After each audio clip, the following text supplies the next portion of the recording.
Hey, good morning, algebra kids. Welcome to your first lesson of the school year.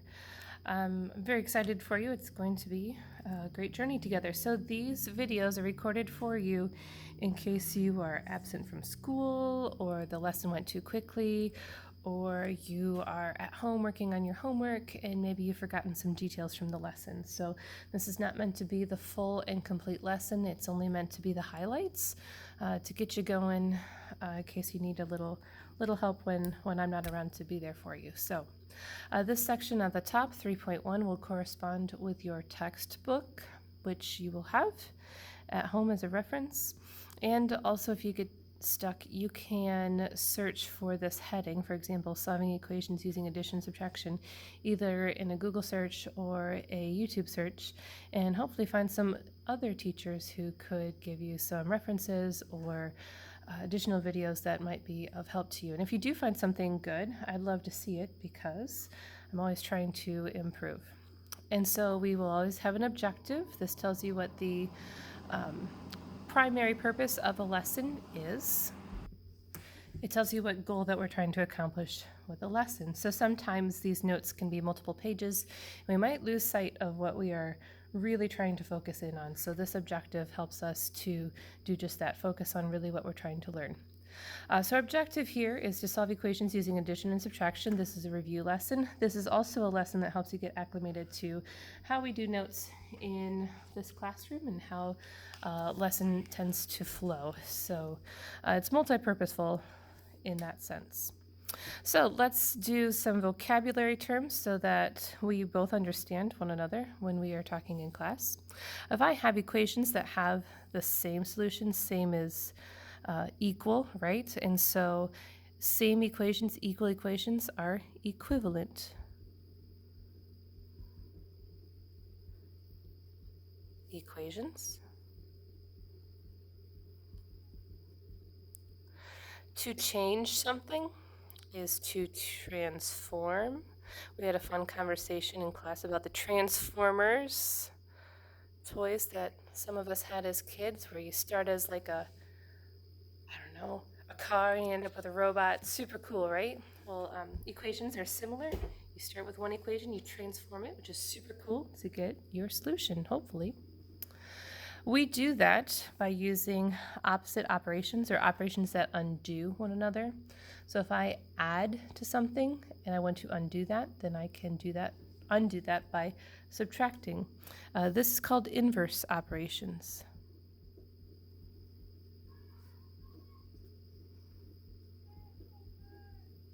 So addition and subtraction are inverse operations. They undo each other. Multiplication and division, those are inverse operations. They undo each other. And so it might be helpful for you to think of solving equations like a teeter-totter, which you know needs to be balanced. Otherwise, someone's bound to get hurt. If you add weight to one side of a teeter-totter to keep it balanced, you have to add weight to the other side of the teeter-totter. And so an expression that we'll hear quite a lot in class is, what we do on one side of an equation, you must do to the other. And we joke that some of you kids are going to be brainwashed because I'll start these phrases like this, and you guys will fill in the blanks for me, because we do say that phrase quite a lot. When we are in the process of solving an equation, obviously the end goal is to get the variable by itself. For example, x equals something. The variable, if you've forgotten, is like the letter or x. Okay? And to get it by itself, we isolate the variable. Isolate means to get something by itself. And when we come to the very end of an equation, we don't say, what's your answer? Let's use more, mature vocabulary, and it is the solution. It is the value of the variable. It's what that variable is worth. Okay, so before we continue on, I don't like to be too much of a stickler when I don't need to be, but this item is important. From the very beginning, please line up your problems like I do, because I do set up my problems in a very thoughtful way so that this work will build on itself in the future.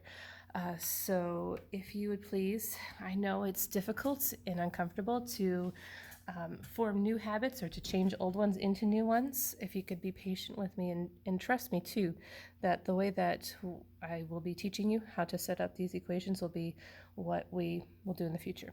The most important thing for you is if you are someone who works horizontally across the page, like here's the problem, here's your work, here's your final answer. I really would like for you to work extra hard at changing that habit, and instead we will be working down to find a solution at the bottom. Now, right now, that doesn't make sense, and you don't know me, so you don't know if you should trust me or not. But if you could take my word on that, it'll save you a lot of hardship in the future. Okay. So here are some examples of solving by addition and subtraction. And again, this should be review for you. If I have x less 3 equals 5, I want to isolate my variable. It's with a negative 3. The inverse of a negative 3 is a positive 3. What I do on one side, I do to the other. A negative 3 and a positive 3 zero out. So that's what we mean by canceling. And then we're left with x equals 8. And we just solved by addition. Now note that I did not put a line underneath here. And many students are in that habit. Please try to change that habit, because as we get into more complex equations, that will confuse you with the operation of division. All right, let's try another one. X and 6 are 10. The reverse of a positive 6 is a negative 6. So what I do on one side, I do to the other. 10 minus 6 is 4. We just solved by subtraction here. Here we have a simplification problem. And sometimes it confuses kids because it is so simple. X equals 8 minus 3. What is 8 minus 3? 5. And here, even easier, and stumps kids even more frequently actually, because all we're doing is flipping this so that the x is on the left. This is the correct value, but this is the most mature way to write your solution. It's called interchange. Just interchange the order, because we always write the variable first. It's a great habit to get into. Now we could stop and leave that there, or we can establish good habits that will benefit us throughout the year. After you solve an equation, it's always best practice to check your solution by substituting it for the variable and then simplifying. And again, this is one of the most beneficial things that you can do in algebra. This lesson may be easy for you, but it might also be that you blasted through it, or you're distracted and maybe wrote down some silly things that you could easily check when going back. And it just takes a couple minutes. As a special note, though, if you choose to write this out, when you sub in a number for a variable, I recommend that you write that number in parentheses. And this is another habit that will benefit you in the future, because that parentheses indicates to us that that number came from somewhere else besides the starting equation. So let me show you what I mean by that. So if you look at this row down here, you'll see that it's the same equations as the top. And on the top, we said that x equals 8. So if x equals 8, instead of x, I should be able to put in 8 in parentheses to show that that was my solution above. 8 minus 3 is 5. 5 is 5, so this one balances out. Great.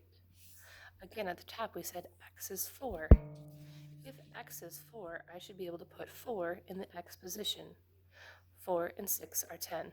10 is 10, and it balances out, and so on. So feel free to pause this video, jot these things down for your reference, and keep on going. All right, so let's talk about what happens if we have some outliers, some strange things that happen. Do we just cry? No. Okay.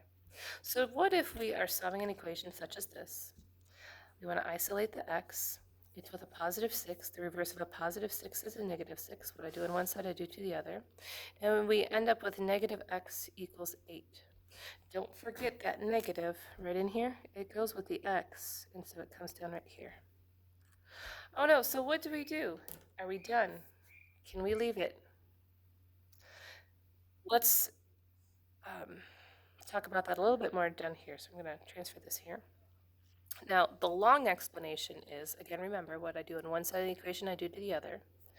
I can make this into a positive x by multiplying each side by negative 1 times negative, remember what I do on one side, I do to the other. A negative times a negative is a positive, 1 times x is x. A negative times a positive is negative, 8 times 1 is 8. So x is negative 8. Now the shortcut of this that you will find after you've done this several times is if you have an isolated, so only one singular x, negative variable, so for example, negative x, to make that positive, you just flip the sign of the solution. So because this was positive 8, it becomes negative 8. If it had been, for example, negative 5, it would have become positive 5. All right, so the rule is that the variable must always be positive in a solution. So if you solve an equation and you end up with a negative variable, you're not quite done yet. All right, throughout this year, you are going to have occasional word problems, and several students have found strategies for being successful with word problems. But I just want to refresh you on some strategies that you can use, which we will apply to a simple example here. First of all, I want to challenge you to read the question more than once. And when I say more than once, that implies that you read it once. Sometimes we see words and we just assume, oh, it's going to be too hard for me. But give it a shot, read it once, then go back, read it twice. It increases the likelihood that you'll understand what's going on. Underline the key phrases, or if you prefer, write some simple notes. You can draw diagrams or pictures. This is my favorite thing to see on worksheets because they entertain me. And please keep in mind the unknown, or what you're trying to find, is the variable, or x. So it might be that you can solve a word problem without writing an equation to correspond with it. But as we get more farther along here, this will get a little bit more difficult and you'll have to write an equation. Just know that the thing that you're trying to solve for, that's going to be represented with an x. So again, let's walk through an easy example to apply these skills to it. And then hopefully that'll refresh you on how you can use them. So Grandma gave you some birthday money. You went to the store to buy a pair of shoes, which cost $32.18.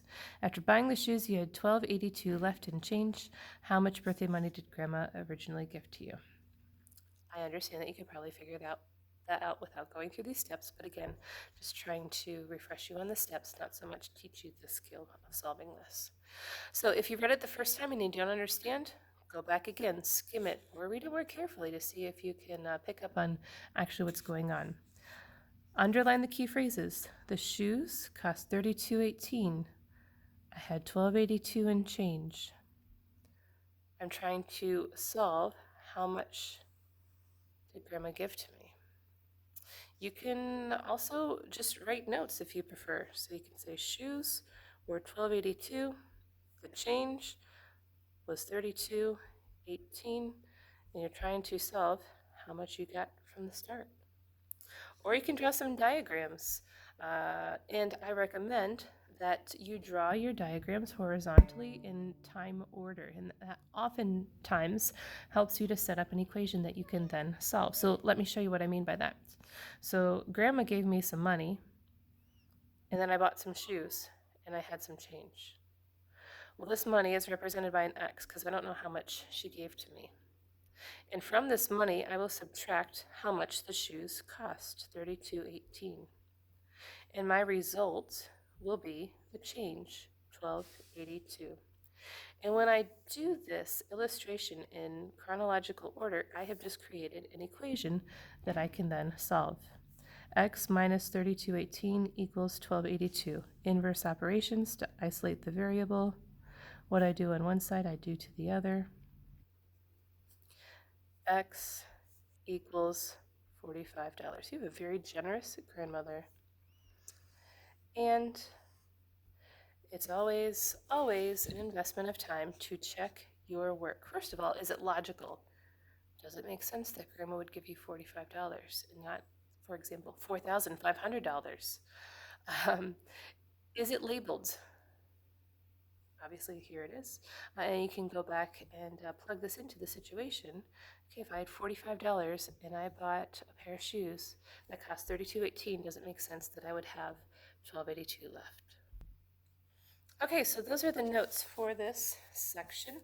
Let's look at the corresponding homework.